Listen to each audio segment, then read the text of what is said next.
I'm the world's most famous Swiss watchmaker, and this is the new 38mm Omega Speedmaster Milano Cortina 2026. Before we get into the watch, can we just take a moment to congratulate my ex-employer Omega on doing what people said could not be done. The watch community, by and large, has always said, you can't release another limited or special edition Omega Speedmaster. You can't. Please don't. What did Omega do? They said, hold my drink. That drink being a cup of Buzz Aldrin's lukewarm piss. This is the brand's third new Speedmaster to date. Today. And it's not all that bad. It's mainly bad, but it's not all that bad, so let's talk about it. It's only 100 days to the start of the Milano Cortina Winter Olympics, and as Omega, our official sponsor and timekeeper, they thought it would be better start pumping out some limited editions, and that's why we've got this lovely snow-themed Omega Speedmaster. And you know what? It's actually not a bad looking watch. It's only 38mm, which is a bit smaller than most standard Speedmasters. It's got one of their new fancy COSC automatic movements. And let's have a closer look at that dial. And they've lost me already.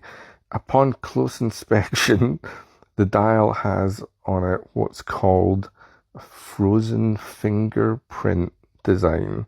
And as the world's most famous Swiss watchmaker, it was always of my opinion that we were trying to keep fingerprints off the dials of watches unless they're Buckley dials. There has been no mention of who the fingerprints belong to. Could it possibly be the cryogenically frozen corpse of Buzz Aldrin? Oh wait, Buzz Aldrin's still alive.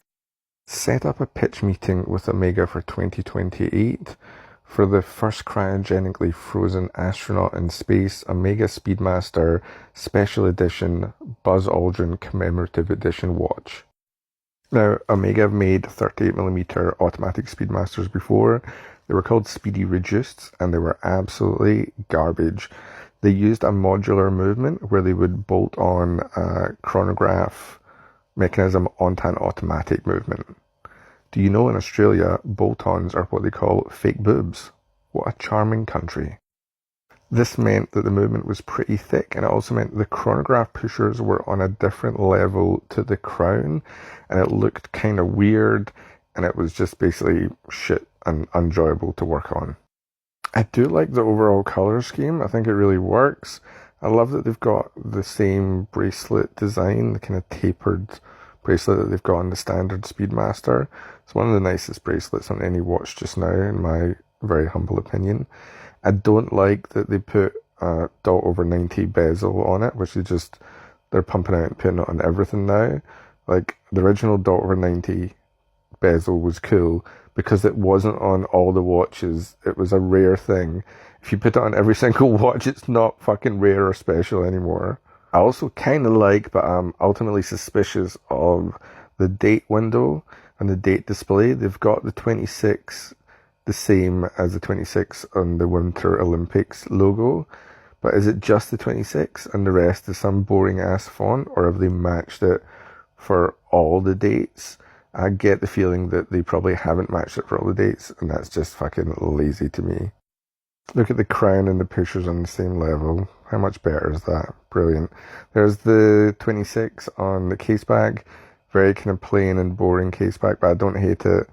I probably prefer it to seeing the movement inside. I don't really like the old school manual wind 861, 321, 1861 and 3861 chronograph movements to be displayed, and probably not even them. And as it says at the bottom, 100 meters of water resistance. Don't believe that. Don't get your chronographs wet. Don't wash your hands. Don't wear them out in the rain. Special edition, not limited edition, not numbered watch from Omega is $6,800. Is it worth the money? No. Would I buy one for $6,800? No. Would I buy one for $1,000?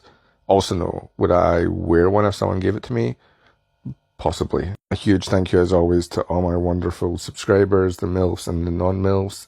Because of you, I still have to work in a mine 2 kilometers underground because you don't donate enough money and there's not enough of you.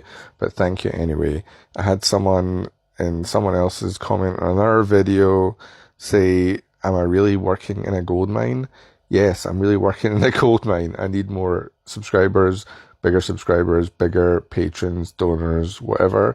I'm going to show you a picture of my hands so you can see how hard I'm working underground so that I can keep being honest and slag me off watches.